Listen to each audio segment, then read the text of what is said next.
April மாதம் 14ஆம் தேதி ஞாயிற்றுக்கிழமை. முதல் வாசகம் திருத்தூதர் பணியிலிருந்து வாசகம்.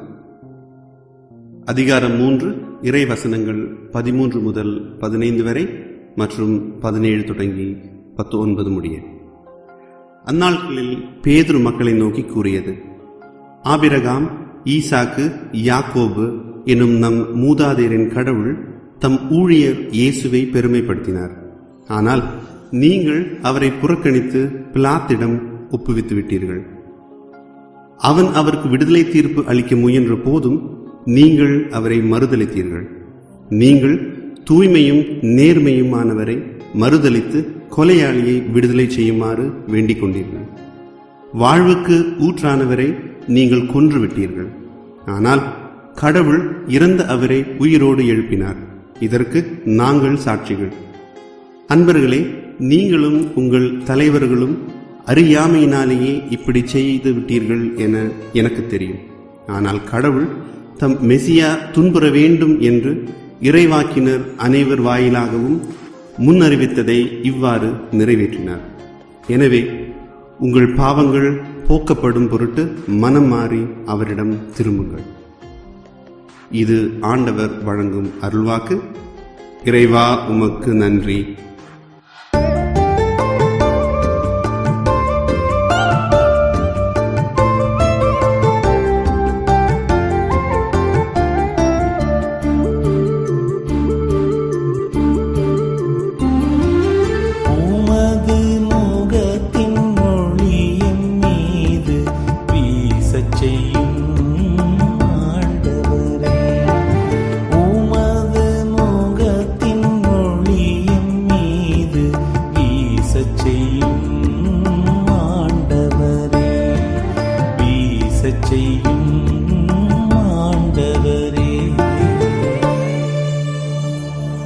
எனக்கு நீதி அருள்கின்ற கடவுளே, நான் மன்றாடும் போது எனக்கு பதில் அளித்தருளும்.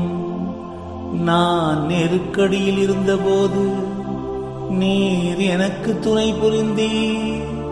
இப்போதும் எனக்கு இறங்கி என் வேண்டுதலுக்கு செவிசாய் தருளும். உமது முகத்தின் ஒளி என் மீது வீசச் செய்யும் ஆண்டவரே. உமது முகத்தின் ஒளி என் மீது வீசச் செய்யும் ஆண்டவரே. வீசச் செய்யும் ஆண்டவரே. நலமானதை எங்களுக்கு அருளை அருள என கேட்பவர் பல. ஆண்டவரே, எங்கள் மீது உமது முகத்தின் ஒளி வீசும்படி செய்தருளும். உமது முகத்தின் ஒளி என் மீது வீசச் செய்யும் ஆண்டவரே.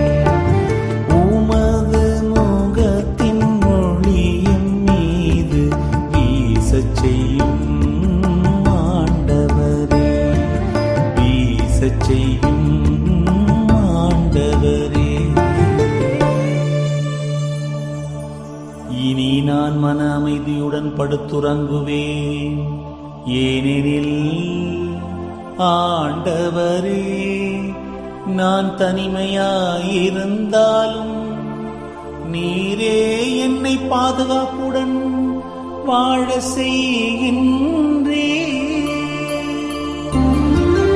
உமது முகத்தின் ஒளி என் மீது வீசச் செய்யும் ஆண்டவரே.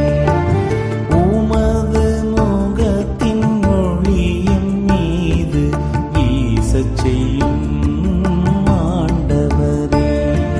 வீசச் செய்யும் ஆண்டவரே. இரண்டாம் வாசகம். யோவான் எழுதிய முதல் திருமுகத்திலிருந்து வாசகம். அதிகாரம் 2, இறைவசனங்கள் 1 முதல் 5 வரை.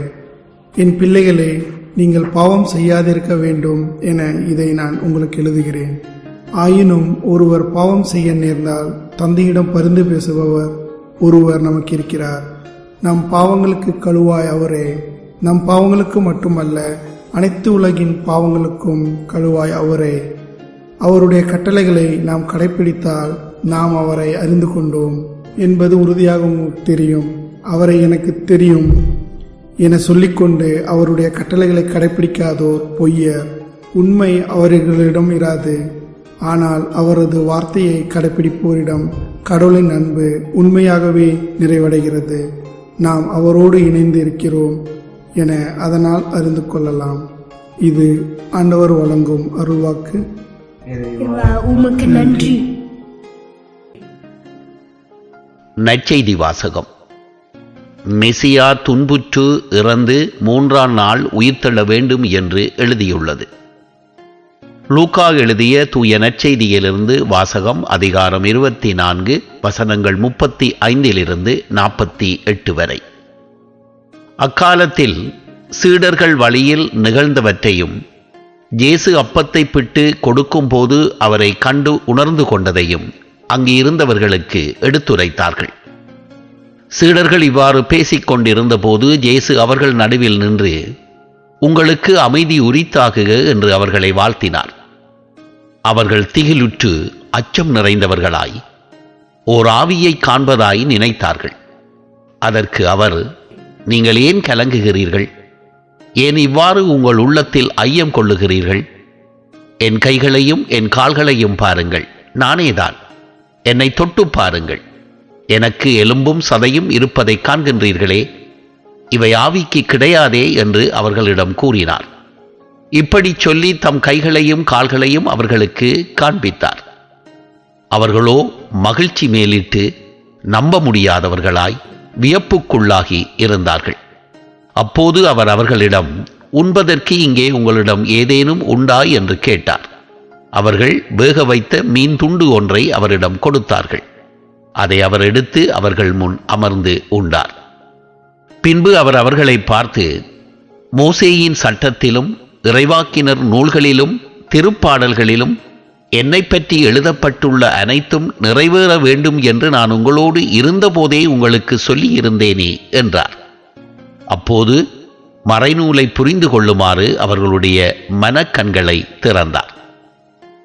அவர் அவர்களிடம், மெசியா துன்புற்று இறந்து 3ஆம் நாள் உயிர்த்தெழ வேண்டும் என்றும் பாவ மன்னிப்பு பெற மனம் மாறுங்கள் என எருசலேம் தொடங்கி அனைத்து நாடுகளிலும் அவருடைய பெயரால் பறைசாற்றப்பட வேண்டும் என்றும் எழுதியுள்ளது. இவற்றுக்கு நீங்கள் சாட்சிகள் என்றார். இது கிறிஸ்துவின் நற்செய்தி. கிறிஸ்துவே உமக்கு புகழ்.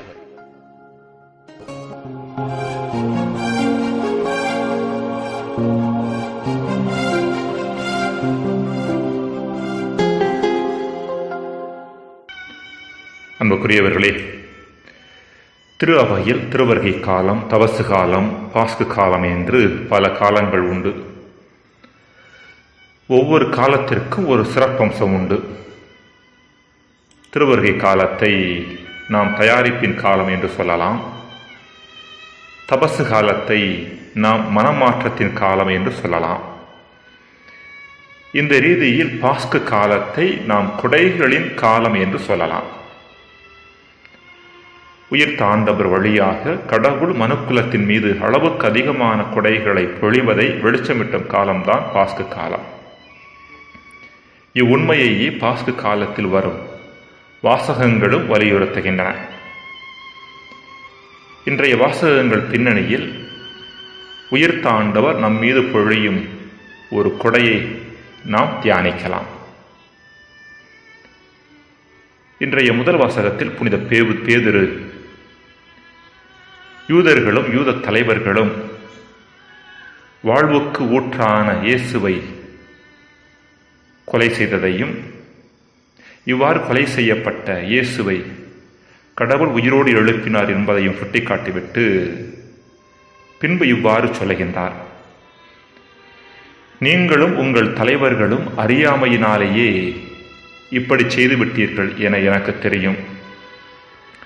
ஆனால் கடவுள் தாம் மெசியா துன்புற வேண்டும் என்று இறைவாக்கினர் அனைவர் வாயிலாகவும் முன்னறிவித்ததை இவ்வாறு நிறைவேற்றினார் என்று சொல்லுகின்றார்.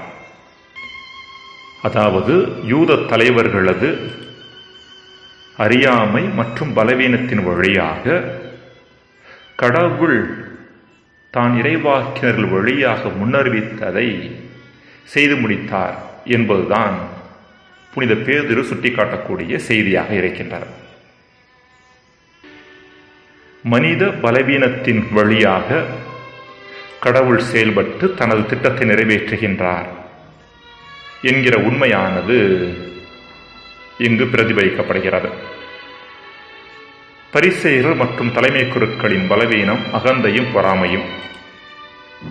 சட்டத்தின் காவலர்களாக தங்களை பிரகடனப்படுத்திக் கொண்ட அவர்கள் அந்த சட்டங்களின் பின்னணியில் தங்களை மக்களின் பார்வையில் உயர்வானவர்களாக காண்பித்துக் கொண்டனர். மற்றவர்களை பாவிகளாக தீர்ப்பிட்டு தாங்கள் நேர்மையாளர்கள் என்று தங்களுக்கு தாங்களே நற்சான்றிதழை கொடுத்துக் கொண்டனர்.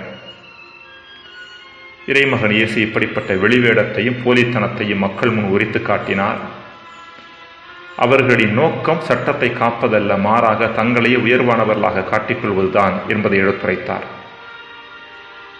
இதன் காரணமாக பரிசேயர்களும் தலைமை குருக்களும் இயேசுவின் மீது கோபமும் பொறாமையும் கொண்டு அவரை சிலுவைச் சாவுக்கு கையளித்தனர்.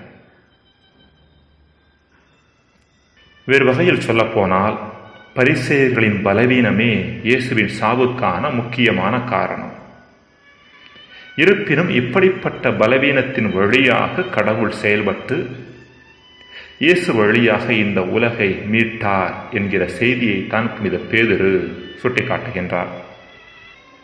அன்புக்குரியவர்களே, நம் பலவீனங்களை மறைப்பதில் அல்ல, மாறாக நம் பலவீனங்களோடு இறைவனில் நாம் சரணடைகின்ற பொழுது அந்த பலவீனங்களையும் இறைவன் தன் வல்லமையின் வாய்க்கால்களாக பயன்படுத்த ஆரம்பிக்கின்றார் என்கிற செய்தியை தான் புனித பேதுரு நமக்கு எடுத்துரைக்கின்றார். புனித அபிராத்தரசம்மாவிடம் அவரது வாழ்வின் முன்பகுதியில் இருந்த பலவீனம் பற்று. தாய்க்கு தலைமகள் என்ற முறையில் தன் அன்னை பெயாட்ரிஸ் என்பவரிடம் பற்றுக்கொண்டிருந்தார். இரண்டாவதாக அவர் உறவினர் ஒருவர் மீது பற்றுக்கொண்டிருந்ததாக வாசிக்கிறோம். இவர் உலக போக்கிலான வாழ்வை தனக்கு கற்றுக் கொடுத்ததாக அபிலா தெரசாவை தனது சுயசரிதையில் எழுதுகிறார். அடுத்ததாக ஜோனா என்ற தோழியிடம் பற்றுக்கொண்டிருந்தார். தனது பற்று குறித்து புனித அபிலா தெரசா எழுதும்போது பின்னால் இவ்வாறு எழுதுகின்றார்: எனது மிகப்பெரிய பலவீனமே பற்றுத்தான். நான் யார் மீதாவது பற்றுக்கொண்டேன் என்றால் அவர்களுக்காக எதையும் செய்கின்ற அளவிற்கு தயாராகி விடுவேன். நல்ல வேளையாக மிகப்பெரிய தவறு எதையும் செய்யும் அளவுக்கு கடவுள் என்னை அனுமதிக்கவில்லை என்று சொல்கின்றார். இப்படிப்பட்ட அவரது பற்று காலப்போக்கில் கிறிஸ்துவின் பால் திரும்பியது. அவரோடு ஆழமான நட்புறவு கொள்ள ஆரம்பித்தார். அவருக்காக எதையும் செய்கின்ற அளவிற்கு தன்னை பக்குவப்படுத்திக் கொண்டார். இவ்வாறு கிறிஸ்துவின் பால் தன் பற்றை திருப்பியதன் காரணமாக அடுத்தடுத்த சில மனமாற்ற நிகழ்வுகள் அவரது வாழ்வில் நடந்தேற ஆரம்பித்தன. இவ்வாறு கிறிஸ்துவின் பால் தன் பற்றை திருப்பி அவருக்காக தன் ஒட்டுமொத்த வாழ்வை அர்ப்பணித்தவுடன் அவரது வாழ்வு முற்றிலும் புதிய வாழ்வாக மாறியது.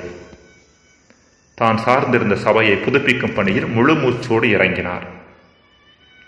அதன் பொருட்டு வந்த துன்பங்களை எல்லாம் மகிழ்ச்சியோடு தாங்கிக் கொண்டார். அன்புக்குரியவர்களே, நம் வாழ்க்கையில் நாம் சந்திக்கின்ற பலவீனங்களை இறைவன் கையில் ஒப்புக் கொடுக்கும் போது அவையே பலமாக இறைவனது வல்லமையை வெளிப்படுத்தும் பாலமாக மாறிவிடுகின்றன. ஒரு கிரிக்கெட் மட்டை நம் கையில் இருந்தால் அதன் மதிப்பு சில நூறுகள் தான். அதே கிரிக்கெட் மட்டை உலக புகழ்பெற்ற வீரருடைய கையில் இருக்கும்போது லட்சக்கணக்கான ரூபாய் மதிப்பு பெற்றதாக மாறிவிடுகிறது. ஒரு கூடைப்பந்து நம் கையில் இருந்தால் அதன் மதிப்பு வெறும் 300 ரூபாய். ஆனால் அதே கூடைப்பந்து உலக புகழ்பெற்ற கூடைப்பந்து வீரர் மைக்கேல் ஜோர்டன் கையில் இருக்கும்போது அதன் மதிப்பு லட்சக்கணக்கானதாக மாறிவிடுகிறது. அதே போலத்தான் நம் வாழ்வும் அதில் உள்ள பலம் மற்றும் பலவீனங்கள் உட்பட எல்லா அம்சங்களும். அவற்றை நாம் கையாளும் போது அவற்றால் பெரிய பலன் ஏதும் கிடையாது. ஆனால் அவை கடவுள் கையில் கொடுக்கப்பட்டு அவரால் கையாளப்படும் போது அவை கொடுக்கும் பலன் பல மடங்கு உயர்ந்து விடுகின்றது. ஜெபம். இறைவா, எங்களது பலவீனங்கள் குறித்து வெட்கப்படுவதை விட, அவற்றை அவமானமாக கருதுவதை விட, அவற்றை உம் கையில் ஒப்படைத்து எங்களையே பலமுள்ளவர்களாக மாற்றிக்கொள்ள வரமருளும். ஆமேன்.